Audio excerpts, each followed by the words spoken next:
Good afternoon and welcome to Community Chats. My name is Erin and I am the Assistant Director for Community Partnerships here at the University of Mississippi. I'm joined today by my colleague Jody Holland, and we are here to kick off another edition of Community Chats. This is our regular conversations with folks doing work within the area that are making a positive difference in the region. This is our opportunity to elevate their work, give you the chance to get to know them, their stories, and how you can plug in and be involved with the great work that they are doing to make a difference. If you know someone that would be a great guest for us, we are always on the lookout for those. So feel free to shoot us an email at engaged@olemiss.edu or comment on our Facebook page and we will follow up. We love to elevate these stories, and it's a wonderful opportunity to showcase people who are doing great work in the area. This is an initiative of the Office of Community Engagement at the University of Mississippi with our partners at LOFT, the Lafayette Oxford Foundation for Tomorrow. You can learn more about LOFT and access all of the prior episodes of Community Chats on our Facebook or YouTube channel or your favorite podcast player. So today, our guest is Estelle Roberts. She is an administrator with Wild Again, Mississippi, one of our local nonprofit partners, and we are so excited, Estelle, to have you on the show and to introduce others to your work. I'm so excited to be here. Oh, fantastic. Well, let's jump right in. Would you start us off just by telling us a little bit about you and how you ended up in this area and doing this work with Wild Again?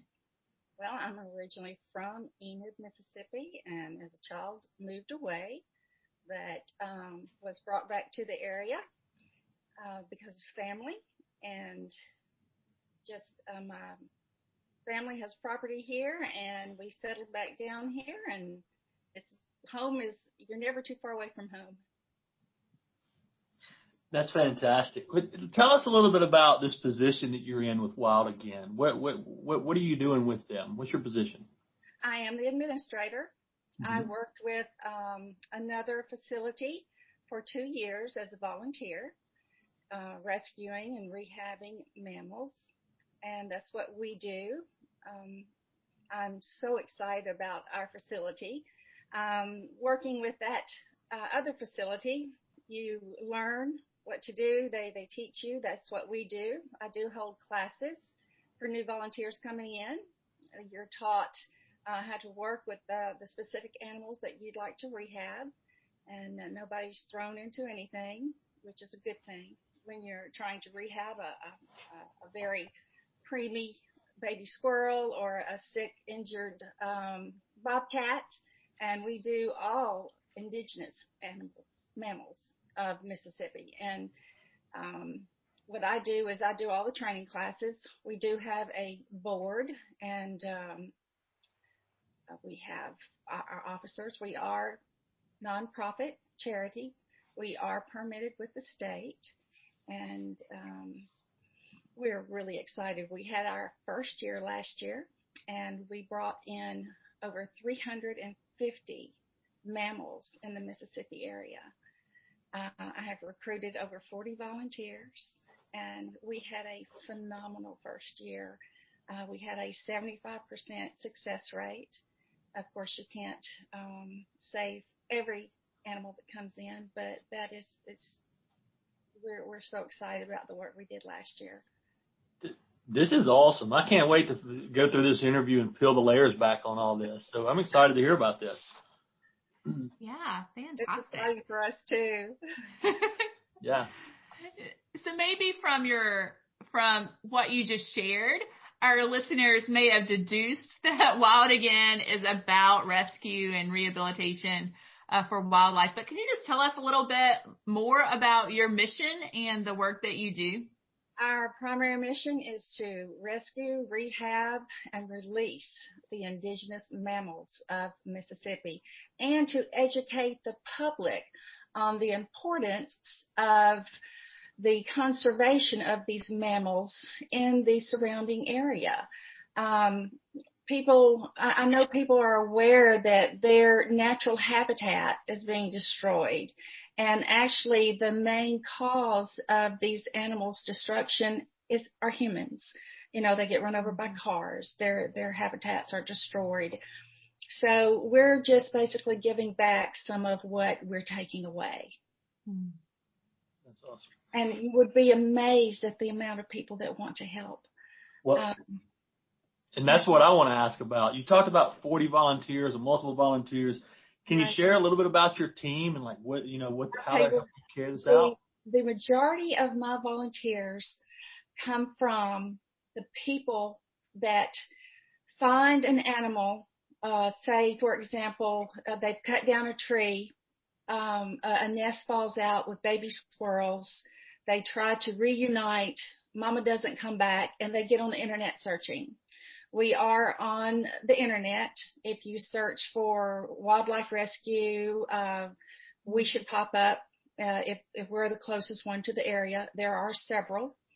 And we have a website. It's called wildagainmississippi.org.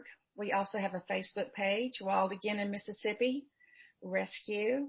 We will pop up there. We are also on Instagram. I try to join every site possible because I believe that the more people that know about us, the more animals we can save. And a lot of it is by word of mouth. So when people go to find us, the people that stop to pick up these animals are the people that care. So when those people come and they see the work that we're doing, they're interested in becoming a part of our mission. So more than likely, those are the people that are going to say, hey, how do I help? What can I do? And with that question, the first thing I say is, would you like to be a volunteer? Well, tell me what that entails.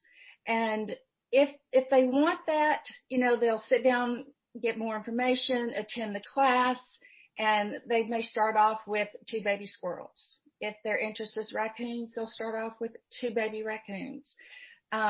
It grows from there. Now, if they don't have time to do that, they can come into our facility and volunteer time helping me with the animals that I rescue. I do have a small hospital here. I'm a retired nurse.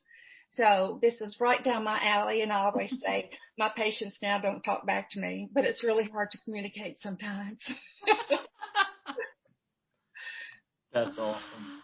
But so you have a lot of people working with you, so you rescue these animals, and you said you had some educational programs that come in and the work. Do you have specific initiatives or programs you can tell us about that you're really building?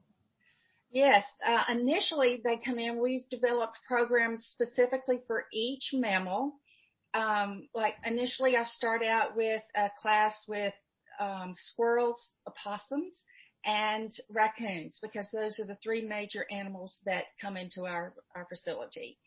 If they want to go beyond that, I will do specific classes on the mammal that they're interested in.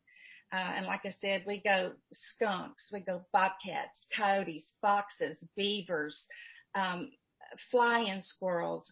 We had all of those last year. If you go onto our Facebook site, I have a listing of all the animals that we took in last year. I put all our stats up there, like I said, which we're really proud of.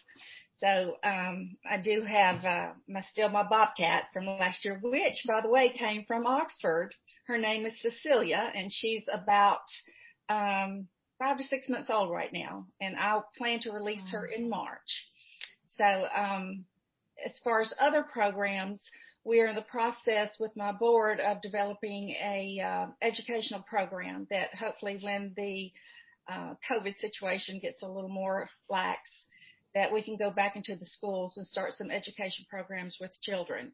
Because as you know, if you start young, they'll have more respect for our wildlife. Mm-hmm. Well, that's great. Thank you. That's really, really exciting. So what are some of the greatest challenges that you've experienced in this work, either in this COVID-19 season or in quote normal times? You mentioned this has been your first year, so what's been hard? The hardest thing is fundraising, because we have no help from the government. The government does put down our restrictions, but offers no monetary help at all. So all of our help comes from the public in monetary donations.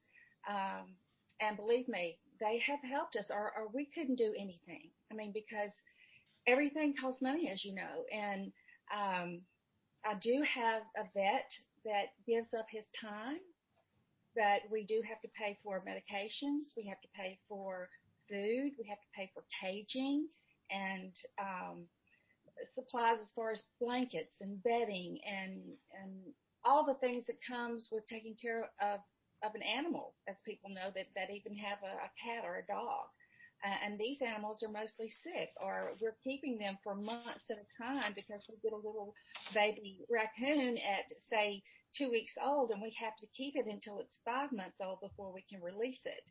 So, and we have cages inside, and then we have to have cages outside to do a pre-release. There's a soft release and a hard release. There's so much to learn. I feel like I've become a semi-vet, going from nursing to animals, but it's my heart, and I love it. And if you have a love for animals, you just soak it all up when you do it, and you want to learn, you want to know, how to take care of them. So as far as challenges, it would be first off funding, and people can help in all those ways I just mentioned. We do have a wish list, Amazon wish list on our page. They can donate through PayPal, Venmo, Cash App. We have all those. They can also donate with supplies, dropping them off. I have my addresses on there. So the other thing would be volunteers. We get to where we're so overwhelmed with babies coming in.